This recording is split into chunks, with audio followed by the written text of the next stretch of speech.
Time now for Better Fitness. And today we're talking about how you can put an end to your back pain. Taylor Bidmad and Violet Kaman from Fitness Together are here, and they're showing us some exercise that can really make a difference because this is something that so many people struggle with.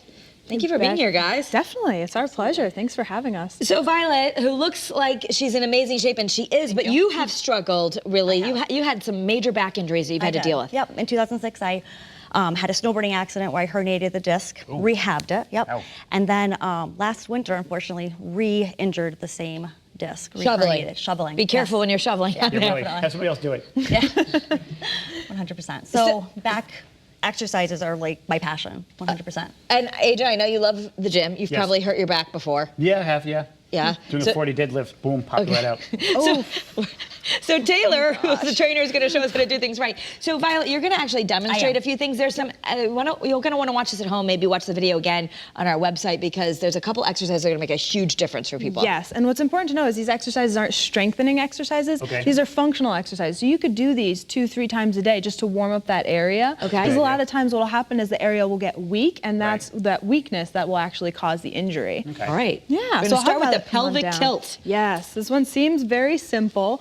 I'm going to have Violet do this on the floor. You can also do this against a wall at home. Okay. But what she's doing right now is she's in spine neutral. We have both knees bent. And then what we're going to do is we're going to close out the lumbar spine on the floor. So she's actually going to pull her pelvis all the way down. So this engages the core, which protects her lower back. So that's our first one. You can go ahead and let that relax. And I'll have you do it one more time. Perfect. It's very slight, but basically you're just like, it's almost like you're pushing your lower back down to the floor. Yeah, I love to call them the Steve-Urkels. Like a mini crunch, didn't I do that? Yeah, like tuck your pelvis in. Right. And then the next one we're going to do, I'm going to have Violet bring her knee up towards her chest while doing a pelvic tilt and just hug that knee, pulling it in. So we're going to bring that pelvic extension up a little bit farther. Okay. And that always feels so good when you do that. Yeah. We just forget to do it. How much of this do you need to do every day to see a difference in your pain? Really, if you can do these exercises like the pelvic tilt, if you can hold it for 10 seconds and let go, do that 3 times.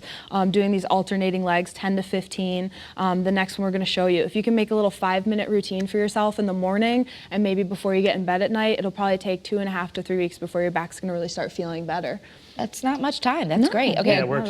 We're going to make a bridge with our glutes. Yes, so we're going to squeeze the glutes. What I'm going to have her do is draw our hips up towards the ceiling. Perfect. Right now, and engage the hips. So what this is doing is it's actually going to stretch through the hip flexors, which allows for that pelvic mobility, and then she's going to squeeze the glute muscles to engage, which are also stabilizing muscles, which hold your pelvis, which help your back from spasming to hold your pelvis in place. Kind of like twerking on the floor. Yeah, there you go.